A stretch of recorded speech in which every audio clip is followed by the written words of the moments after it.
मी शिवसेना प्रमुख म्हणून अजूनही तुमच्या बरोबरच आहे आणि तुमच्या बरोबरच राहीन.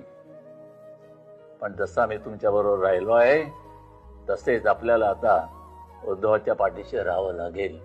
कारण आता सगळा कारभार मी शिवसेनेचा उद्धवाच्याकडे सोपवलेला आहे, त्याच्या खांद्यावरती सोडलेला आहे आणि उद्धवाच्याच पाठीशी आपण मजबूतीने, कारण तो शेवटी त्याला काही विशेष वाटला तर आमची सल्लामसलत चालूच असते. याद्या अभिद्या काही झाले त्यांनी तयार केल्या की तो मला दाखवतो आणि मी होकार दिला की मगच त्या जाहीर केल्या जातात, हे लक्षात ठेवा. आणि पूर्णपणे आज शिवसेनेचा कारभार उद्धव पाहतो आहे. एक त्यांनी शिस्त आणली आहे शिवसेनेला. मजबूतीने विचार केलात की नाही, निर्धार केलात की या वेळेला फक्त शिवसेना शिवसेना आणि शिवसेना आणि उद्धवच्या पाठीशी जर मजबूतीने उभे राहिला